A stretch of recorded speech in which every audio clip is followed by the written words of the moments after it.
শিবিৰা বিদ্যুৎ বিভাগৰ উপসংমণ্ডলৰ কাৰ্যালয়ৰ সন্মুখত আমি আমচিও অৰ্ধউলংঘ কাৰ্যসূচী হাতত লৈছিলোঁ। কাৰণ বিগত দিনত আপোনালোকে চাইছে বিলাসীপাৰা 24 ঘণ্টাৰ ভিতৰত 2 ঘণ্টা মাত্ৰহে আমি বিজুলী পাওঁ। গতিকে এই 2 ঘণ্টাত আমাৰ ছাত্ৰ ছাত্ৰীসকলে পঢ়া শুনা কৰিব নোৱাৰে। আমাৰ বিলাসীপাৰাত কিছুমান সৰু সৰু ব্যৱসায়ী আছে, তেওঁলোকে ব্যৱসায় কৰিব নোৱাৰে। কাৰোবাৰ যদি ঘৰত কেঁচুৱা সন্তান থাকে তেওঁলোকে গৰমত লাল কাল হৈ থাকে। গতিকে ইমান অতিষ্ঠ হৈ আমি বিলাসীপাৰা জিলা আমচিয়ে অৰ্ধউলংঘ কাৰ্যসূচী আমি হাতত লৈছোঁ।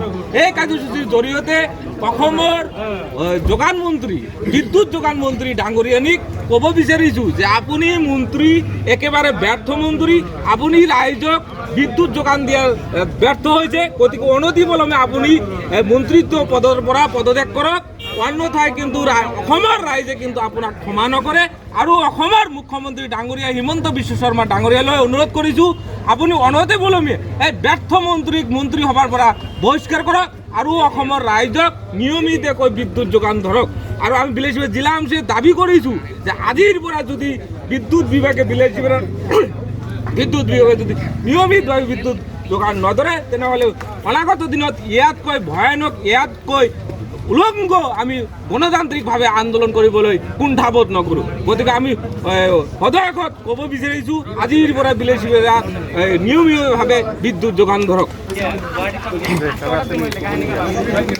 চলাকলাত ভুগি আছিলোঁ।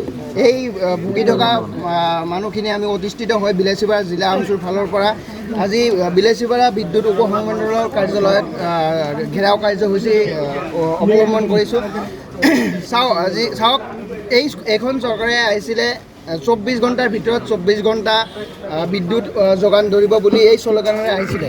আজি দেখিবলৈ পাইছোঁ যে এইখন চৰকাৰে মাত্ৰ 24 ঘণ্টাৰ ভিতৰত 2 ঘণ্টা বিদ্যুৎ দিবলৈ সক্ষম হৈছে।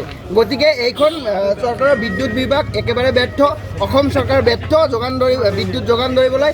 গতিকে বিদ্যুৎ বিভাগত থকা মন্ত্ৰীগৰাকীয়ে নন্দিতা গাৰ্লছাৰ কোনো নৈতিক অধিকাৰ নাই এইখন পদত অধিষ্ঠিত হৈ থকাত। গতিকে আমি বিলাসীপাৰা জিলা আমচুৰ ফালৰ পৰা বিশেষ অনুৰোধ জনাইছোঁ যে আপোনালোকৰ যি দায়িত্ব, নৈতিক দায়িত্ব 24 ঘণ্টাৰ ভিতৰত কেনেকৈ ৰাইজক সকাহ দিব পাৰি বিদ্যুতৰ যোগেদিয়ে। গতিকে আপোনালোকে বিদ্যুৎ নিয়মীয়াকৈ কৰিব লাগে। আৰু এটা আপোনালোকে লুণ্ঠন ৰাজ চলাই আছে স্মাৰ্ট মিটাৰৰ জৰিয়তে। আগত যিটো মিটাৰৰ জৰিয়তে বিল আহিছিলে মাত্ৰ 200 টকা, সেইখন মিটাৰৰ জৰিয়তে স্মাৰ্ট মিটাৰৰ জৰিয়তে আজি আহি আছে 1200 টকা, 2000 টকা। আমি ক'ৰ পৰা চলিম?